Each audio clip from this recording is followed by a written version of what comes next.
poprzedniej części wyruszyliśmy na ekscytującą gruzińską drogę wojenną. Dziś zapraszam do najstarszego miasta Gruzji i dalej.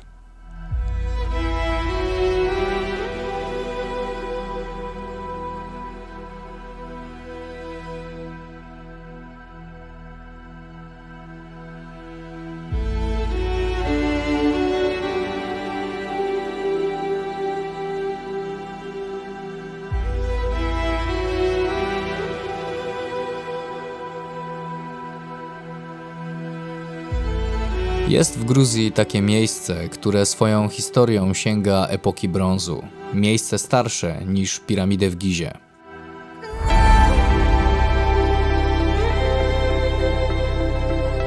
Już 5000 lat temu istniały tutaj ludzkie osady, a miasto przeżyło swój rozkwit w pierwszym tysiącleciu przed naszą erą.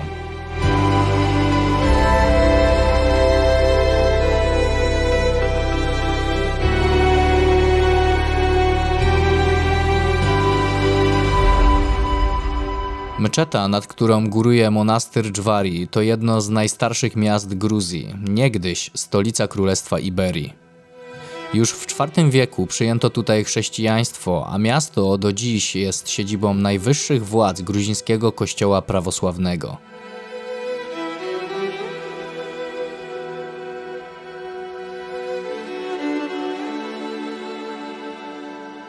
Svetichoveli, katedra z XI wieku, pełni dziś funkcję siedziby arcybiskupa Mczety i Tbilisi. W 1994 roku ta druga największa świątynia Gruzji została wpisana na listę UNESCO.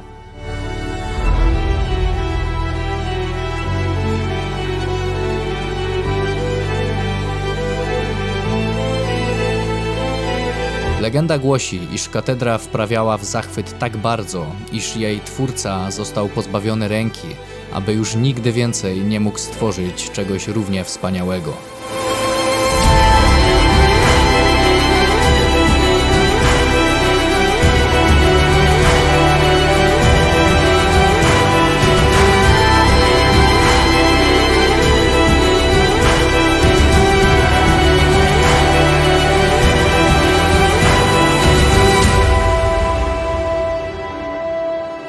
Dobra, a teraz się przyznać, Karim widział ręcznik w tabletce. Dajesz mu, Niko.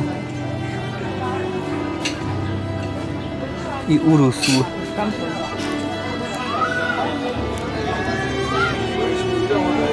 Na nocleg wracamy do Kutaisi, gdzie czeka nas gruzińska kolacja. Nocujemy na wzgórzu, w tarasowym hotelu, z którego przy dobrej pogodzie widoczne musi być całe miasto. Taka niefajna pogoda się zrobiła.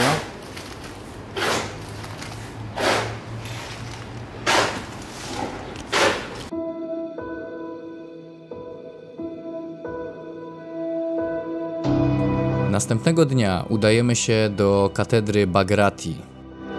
Ta zbudowana za czasów króla Bagrata III katedra spogląda na całe miasto ze wzgórza Ukrimerioni już od XI wieku. Katedra doświadczyła wzlotów i upadków podczas swojej burzliwej historii.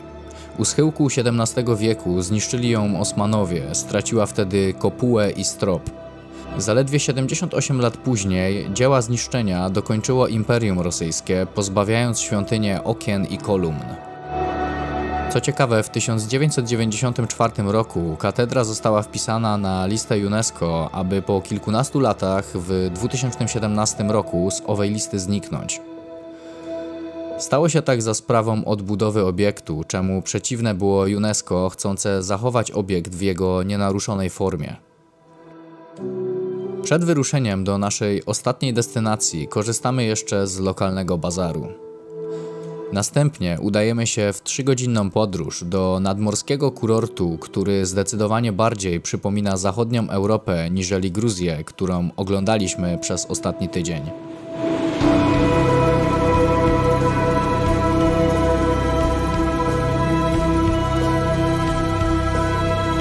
Stolica autonomicznej Republiki Adżarii powstała w miejscu wcześniejszego fortu rzymskiego Batys. Od XI wieku znana jest pod nazwą Batumi. Miasto w XVII wieku zostało podbite przez Turków, z kolei w XIX po wojnie rosyjsko-tureckiej weszło w skład Imperium Rosyjskiego. Następnie w wieku XX do miasta rościli sobie prawa Turcy, a później Anglicy, którzy planowali wprowadzić w życie projekt wolnego miasta Batumi. W 1921 roku Armia Czerwona obaliła rząd Gruzji, a Batumi stało się stolicą autonomicznej Adżarskiej Republiki Radzieckiej. Hotelik nad morzem zaskoczył.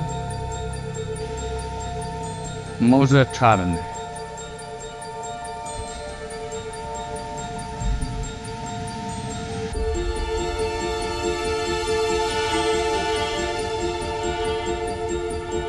Spacerując 8-kilometrową promenadą Parku Przymorskiego, natrafiamy na wyjątkowy pomnik, obok którego ciężko przejść obojętnie. Rzeźba Ali i Nino przedstawia niespełnioną miłość azerskiego arystokraty Aliego oraz gruzińskiej księżniczki Nino, którzy pokonawszy zupełnie odmienne tradycje i religie, zostali rozdzieleni przez inwazję Rosji Radzieckiej w Azerbejdżanie. Z tej oto alegorii wynika niekończący się ruch rzeźby. Kochankowie zbliżają się do siebie po to tylko, by po chwili znowu się oddalić.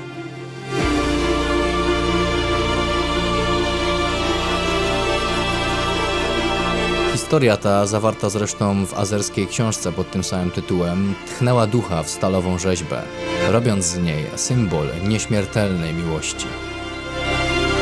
Kawałek dalej mijamy 130-metrowy budynek poświęcony jednemu z gruzińskich alfabetów, gdyż można ich wyróżnić kilka, tak zwaną wieżę alfabetu.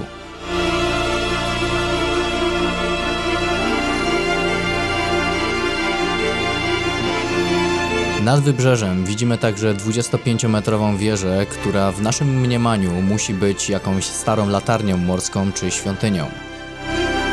Okazuje się jednak, że to nieczynna już fontanna Czaczy, z której codziennie o godzinie 19 lała się niegdyś nie woda, a właśnie czacza, czyli mocny gruziński alkohol robiony z winogron.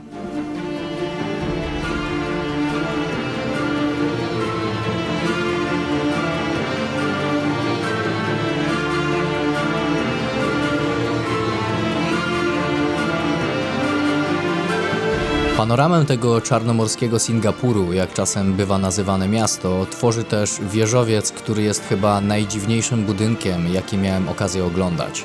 Dlaczego?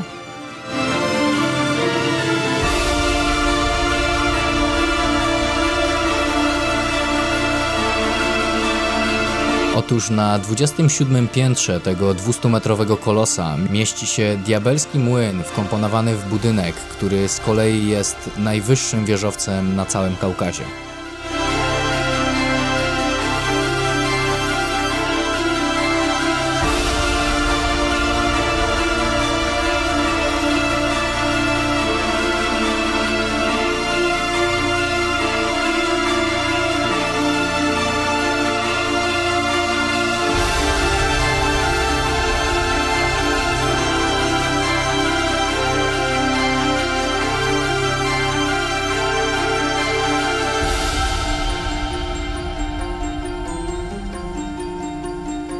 Wiedząc, że czeka nas jeszcze nocna atrakcja, spędzamy miło czas na jednym z przydrożnych placów, delektując się gruzińską kuchnią i muzyką na żywo.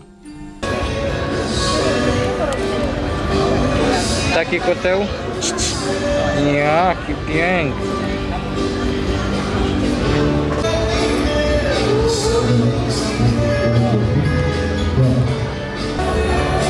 Co to jest?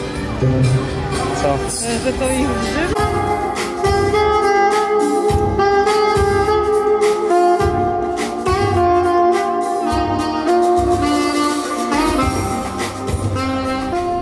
A później czarnomorską plażą.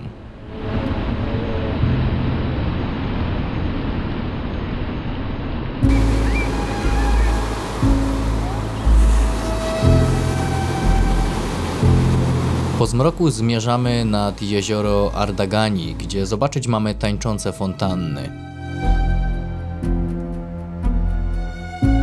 Można odnieść wrażenie, że wraz z zapadnięciem zmroku dzienne Batumi udaje się na spoczynek, a zupełnie inne budzi się do życia.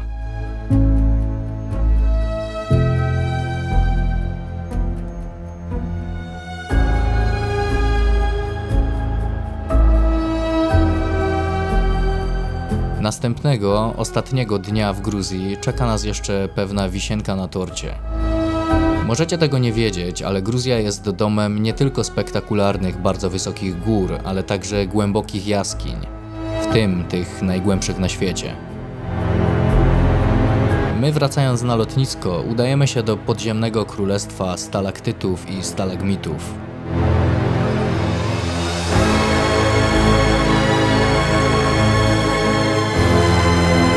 Jaskinie Prometeusza zostały odkryte w latach 80., jednak wraz z upadkiem Związku Radzieckiego upadły też wszelkie plany nad ich turystyczną odsłoną.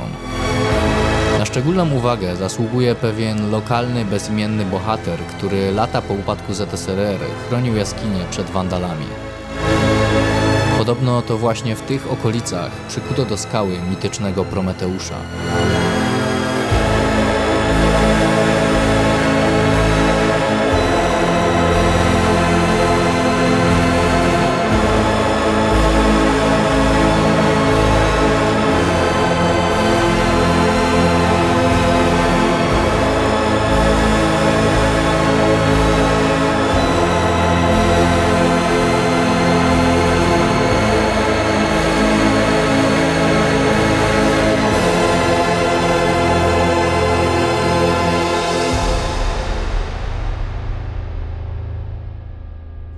Wybierając się do Gruzji, nie wiedzieliśmy, czego się spodziewać.